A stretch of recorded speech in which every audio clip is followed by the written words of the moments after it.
Farah Qureshi, and I'm a jewellery designer based in London. I'm a part of a collective called Jewellery, and I've been a part of the collective for over 1 year now, and I've joined currently 10 other jewellers, so there are 11 altogether, and we share the shop and showcase jewellery. Customers can come and buy, and there are different themes throughout the year as well, and the gallery showroom is located at OXO Tower on the south bank of London. I design and make jewellery in precious metals, mainly silver and gold, although I can use platinum as well.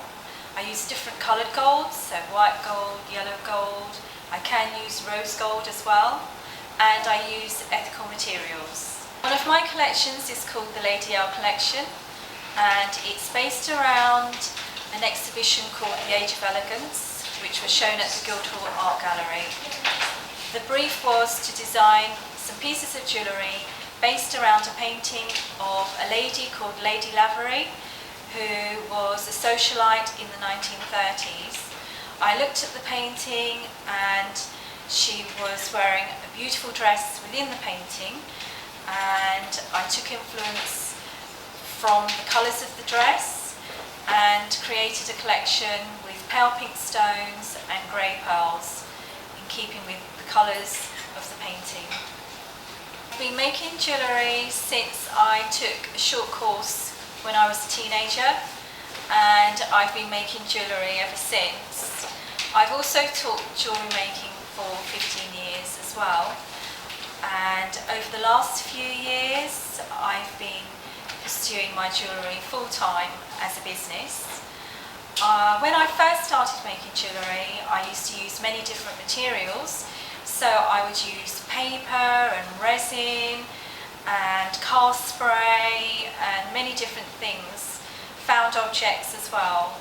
And then I started to learn different jewellery techniques, and from there on I've used precious metals. My work is inspired by so many different things. I think that life is inspirational. Often I look at botanical imagery for my jewellery, so I go to botanical gardens. I'm influenced by travelling abroad, so I go to many different places, and I'm inspired by the environment and places that I see. I'm also inspired by found objects as well, so it could be something that I randomly find at home or in a toolbox, and then I generate ideas which I formulate into different designs. I can create bridal sets for brides for their wedding day, earrings, necklaces, bracelets.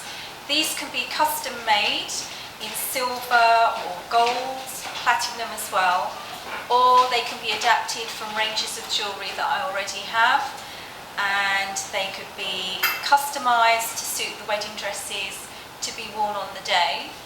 And I've recently been looking at trends for bridal wear, and the pieces that I create do actually fit into those trends. So recently I've been using pastel shades, which is very much a big feature for not only bridal wear but for the fashions coming up. So I'm open to suggestions from the brides as well, and I can create designs based around ideas that are brought forward, and different styles can be created for the wedding day. I really enjoy working with ethical materials, and I use both ethical silver and ethical gold. The ethical materials that I used are recycled, So I will recycle all of my silver and 18 karat gold. I have signed up for a new fair trade initiative for jewellery companies, whereby I can now buy fair trade gold, and I have my details on the fair trade website as being a part of the new initiative. Fair trade gold is now more readily available in the UK, and I can now source it if people would like to have their jewellery made in this specific material.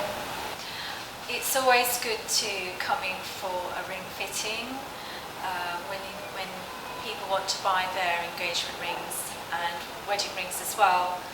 And it's good to buy a ring that feels very comfortable, not too tight, not too loose, because during different times of the year the ring sizes can vary for each individual. So if a partner wants to buy an engagement ring privately without the knowledge of the other partner, then it's good to find out the style that the partner likes, and also if they have a ring at home, to measure the ring to get a more accurate size.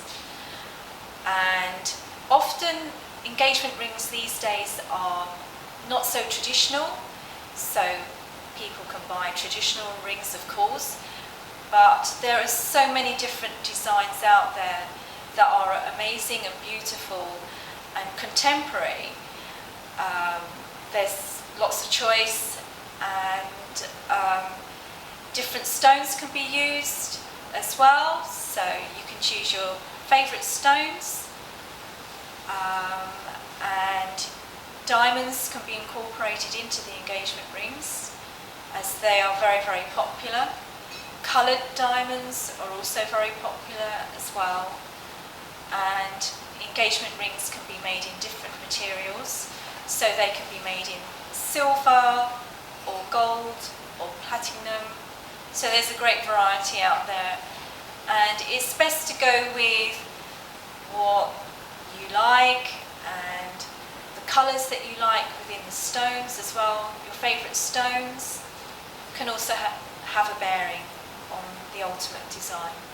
Often engagement rings are made to be quite strong, and often the stones used are also quite strong, so they have great longevity. And with regards to care, what you need to do is you need to make sure that you keep the rings sort of clean and polished if necessary, so you can buy a polishing cloth, or you could use cream cleaners to make sure that you keep the rings in a good condition. And if precious stones are within the rings, you can take those rings to a jeweller, and the jewellers can put the rings into an ultrasonic, and the ultrasonic will clean out the rings beautifully and make the stones look very sparkly as well.